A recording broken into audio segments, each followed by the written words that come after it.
மகரத்துக்கு கும்பத்துக்கு ஒரே பலன் தான், சனியோட பலன் தான். எல்லாமே தாமதமாக நடக்கும்.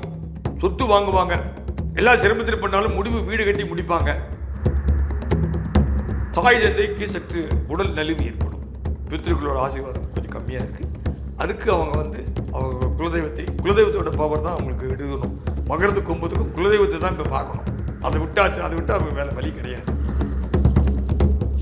வெள்ளி டம்ளர் பாலை வச்சு குங்குமப்பூ போட்டு சந்திரத்தை வழிபாடு பண்ணணும். வழி பண்ணால் சந்திரனோட வீடு கொடகம். சந்திர பகவானுடைய பலத்தின் காரணமாக குரு பகவானின் வீட்டடியும் வேலை செய்யாது. மகர ராசி என்பர்கள் இல்லையா, இவங்களுக்கு குரு பயிற்சியில் மகரத்துக்கு கும்பத்துக்கு ஒரே பலன் தான். ஓகே, சனியோட பலன் தான். எல்லாமே தாமதமாக நடக்கும். சொத்து வாங்குவாங்க, வீடு கட்டி முடிப்பாங்க. எல்லா சிரமத்தில் பண்ணாலும் முடிவு வீடு கட்டி முடிப்பாங்க. தாய் தந்தைக்கு சற்று உடல் நலிவு ஏற்படும். பித்ருக்களோட ஆசீர்வாதம் கொஞ்சம் கம்மியாக இருக்குது.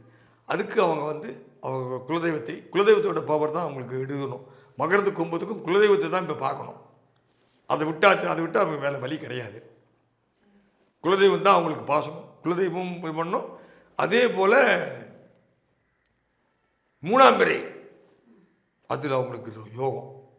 மூணாம் பிறையை பால் வைத்து வெள்ளி டம்ளர் பாலை வச்சு குங்குமப்பூ போட்டு சந்திரத்தை வழிபாடு பண்ணணும். வழி பண்ணால் சந்திரனோட வீடு கொடகம். அப்போ சந்திர பகவானுடைய பலத்தின் காரணமாக குரு பகவானின் வீட்டடியும் வேலை செய்யாது. அவங்க ரெண்டு பேருமே சந்திர தரிசனம் பண்ணி பால் வச்சு கும்பிட்டாலே போதும். பசும்பால் வைக்கணும். வெள்ளி டம்ளரில் பசும்பால் வச்சு ஒரு குங்குமப்பூ போட்டு சந்திரனை தியானம் பண்ணி குடித்தா போதும். அந்த பால் உள்ளே போக போக சந்திரகாந்த சக்தியோட உள்ளே போக போக போக போக அவங்களுக்கு எல்லா கஷ்டமும் விலகிடும். விஜய் அவர்கள் முதலமைச்சராக வந்தது கரூர் இருந்து 10 கிலோமீட்டருக்கு நெரூர் சதாசிவ பிரம்மேந்திரால் தான் அவரை கொண்டு வந்திருக்கார். சதாசிவ பிரம்மேந்திராவின் அருள் பெற்ற விஜய் அவர் தான். நிறைய விளக்கங்கள் வருகிறது. அவர் கிறிஸ்துவ மதத்துக்கு இணையாக வேலை செய்கிறார், கிறிஸ்துவ மதத்தை சாபிக்க விரும்புகிறார், எல்லாம் பண்ணக்கூடிய எது பண்ணாலும் என்ன பண்ணாலும் அந்த திருச்செந்தூர் முருகன் கிட்ட போயிட்டு வந்திருக்கார். அந்த முருகன் இருக்கான் பார்த்தீங்களா, அந்த முருகன் நெரூர் சதாசிவ பிரம்மேந்திரால் அவருக்கு துணையாக இருக்கிறார். எத்தனை பெரிய கெட்ட சக்தி வந்தாலும் அந்த சக்தி ஒரு தூளாயிடும். ஆனால் இப்போ அவர் எடுத்த முடிவெல்லாம் சற்று பிறண்ட நிலைகள் இருக்கிறவன் அதாவது கட்டுச்சதுக்குள்ள பிரிச்சாலி போன கதையாக தான் அதனால தான் இவங்கெல்லாம் கமித்துருவேன் பண்ணிடுவேன் 4 வருஷம் பண்ணுறேன்னு பேசிட்டு இருக்காங்க.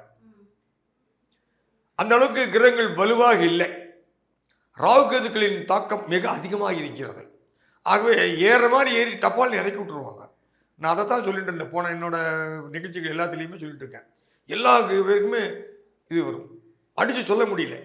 அதனால தான் யாராலையும் முடியும். அப்போ ஒரு நண்பர் கூட தொலைந்த யூடியூப்பில் இந்த மாதிரி பேசுகிற நண்பர் கூட இல்லை, நீங்கள் என்னங்க நீங்கள் அதுக்கு ஆசிரியராக பேசுகிறீங்க, இவங்களுக்கு ஆதரவாக பேசுகிறீங்க, டிவிக்கே தான் வரும், ஒத்துக்கிறேன், வந்தாலும் ஒத்த காலம் நிற்க வேண்டி வரும்னு சொன்னேன்.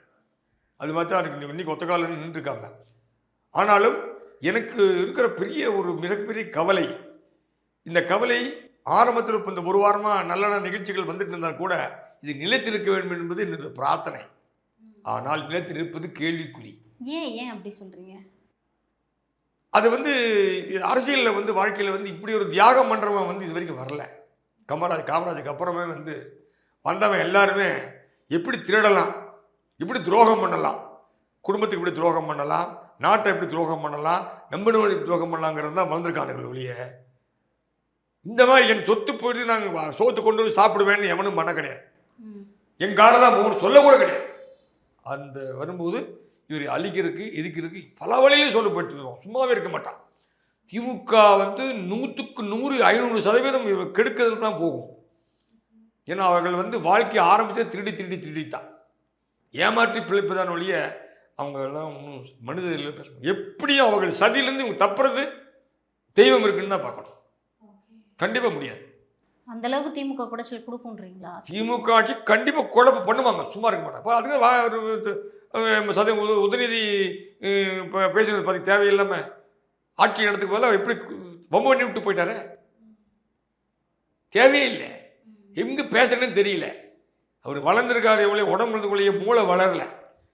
ஒருத்தருக்கு பிரச்சனை கொடுக்குறது ஆசை அவளுக்கு. அடுத்தவங்களோட கஷ்டத்தை பார்த்து அவ்வளோ ஆசை. ஒரு பிரச்சனை இல்லை. இப்போ தான் வந்து 2 பதவி ஏற்றிருக்கிறார். மக்கள் கொடுத்த தீர்ப்பு ஏற்றுக்கிறீங்க. அப்போ என்ன அர்த்தம்? உதவி பண்ணி எல்லாம் ஒதுங்கி போ. நீங்கள் வெளிநாடு போகிற உனக்கு எதுக்கு இதுக்கு தேவை வேண்டாது பேசி எங்களை இந்துக்கள் எதிர்ப்பு, இந்துக்கள் அவமானம் என்பது சர்வ சாதாரணமான விஷயம் இந்த காலத்தில். நீங்கள் இதுதான் உங்களுக்கு மூலதனமே அதுதான். திமுக மூலதனமே தான் அதுதான்.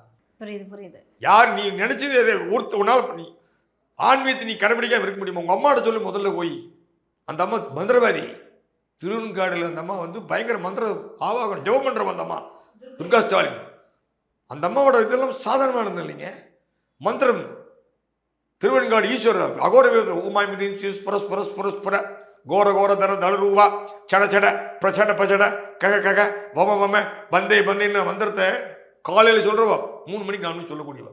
அவ்வளோ மந்திரத்தில் தேர்ந்தவர் அந்த அம்மா. சாதாரணமானவர் இல்லை, சாதாரணமாக இல்லை. நீ முதல்ல அங்கே சொல்ல முடியும் பாரு. ஆச்சரியமா இருக்கு ஐயா நீங்க கேட்க. திருவெண்காடு அந்த அம்மாவுக்கு தெரியாத மந்திரமே கிடையாதுங்க. அவங்க அப்பா பெரிய ஆளுங்க, ஞானி. அவங்க அப்பா வாத்தியார். துர்கா ஸ்டாலினோட அப்பா வந்து ஊருக்கு உபகாரி. அதே சமயத்தில் ஸ்டாலினை கூட நம்ம வந்து குறைச்சி மதிப்பிடக்கூடாது. அவரோட புத்தி வந்து காருண்ய புத்தி. அவர் யாரும் உபயோகப்படுத்தலை, விளையாட்டு பொம்மையாக வச்சுட்டாங்க. ஆனால் மனிதர்கள் மாணிக்கம். பசி தாங்க மாட்டான், அடுத்தவன் பசின்னா தூக்கி கொடுக்குறவன். நீங்கள் அவர்கிட்ட போய் உதவி கேட்டுட்டீங்கன்னா அவர் சும்மா அனுப்ப மாட்டார். அவங்கள எனக்கு நிறைய அனுபவம் இருக்கு. உங்களுக்கு பசிக்கு சாதம் போட்டு உனக்கு என்னென்னு கேட்டு பணத்தை கொடுத்து பஸ் ஏற்றி விட்டு அந்த எந்த ஊரில் இறங்குறாரோ அந்த இறங்குறவனுக்கு கொடுத்து பேச வைக்கிற ஆள் அந்த ஆள். அவரும் ஒன்றும் சாதாரணமாக சும்மா பல்லு போட்டு பேசக்கூடாது. நான் வந்து ஒரு காலத்தில் ஸ்டாலின் தலைவராக வந்தால் டிஎம்கே மெம்பராகனு சொல்லியிருக்கேன். அப்புறம் ஏன் வந்து ஸ்டாலினையே வந்து மக்கள் குளத்தூர் தொகுதியில் தோக்கடிச்சாங்க? ஆமாம். அப்புறம் கூட இருக்கிறவன் வந்து எப்போ திருடுறான்னு பார்த்துட்டு இருந்தா ஏமாத்துறவங்கிட்டவே இப்படி அவனா பார்த்து பொய் சொன்னால் நம்பிடுறாரு. செக் பண்ணுமா வேண்டாமா? நல்லவனை போடுறமா பரமசண்டான. நீ எப்போ பார்த்தாலும் பிறரையும் இது பண்ணிட்டு இருந்தீங்கன்னா நல்லவன் வாயில் விழ வேண்டாமா? எத்தனை பேர் உன்னை சாபம் போடுவாங்க. உன்னை ஏதாவது இந்துக்கள் ஏதாவது ஒன்று ஏதாவது பண்ணாங்களா? இந்துக்கள் ஓட்ட வச்சு தான் வந்திருக்கு. நீ உனக்கு பிடிக்காது போயின்று நீ போ. மற்றவங்க மாதிரியே பண்ணுறாங்க. எனக்கு முஸ்லீம் நண்பர்கள் இருக்கிறாங்க. எனக்கு குருநாதரே முஸ்லீம் தான். நான் காலையில் தினம் சொல்கிறேன், பிராமணன் நான். ஆனால் கூட காலையில் இருந்ததுன்னு பிஸ்மில்லா இறைமா நிறையும் சொல்லாமல் நான் மலையை ஆரம்பிக்கிறது கிடையாது. அது எவ்வளோ பெரிய மந்திரம் சொல்லு தெரியுமா? எந்த மதமும் மனிதத்தை அழிக்க சொல்லவில்லை. நோ ரிலிஜியன் டீச்சர்ஸ் இல். இன்னைக்கு வரைக்கும் எந்த மதமும் எவனை வெட்ட சொல்லலை. அதில் நான் நம்பிக்கையாக இருக்கேன். எனக்கு கண்ணு வலதுகன் ப்ராப்ளம் வந்தபோது நான் அந்தோனியார்கிட்ட போய் எல்லாம் பேசுவேன், எனக்கு எல்லாம் பேசுவேன்னு பாடினவன் நான். எனக்கு நிறைய கிறிஸ்துவ நண்பர்கள் இருக்கிறாங்க, முஸ்லீம் நண்பர்கள் இருக்காங்க. நான் அதனால் சந்தோஷப்படுறேன். எனக்கு எந்த நண்பர்களும் யாரும் எதிரியாக வரல. பகைவனுக்கும் அல்வா நன்னெஞ்சேன்னு சொல்கிறார் வள்ளலார். நாங்கள் அப்படி தான் வளர்ந்துட்டு இருக்கிறோம். யாரையும் இன்னும் எதுக்க முடியும்? நான் எதுக்கு இல்லை. எவனோ சொல்கிறத கேட்டுட்டுலாம் ஆட முடியாது. இவர் வந்து சும்மா ஓட்டு அரசியல் நடத்திட்டு இருந்தால் இப்படியே தான் போகும். கடைசியில் கழுது தெரிஞ்சு கட்டெரும்பாக தான் போகும்.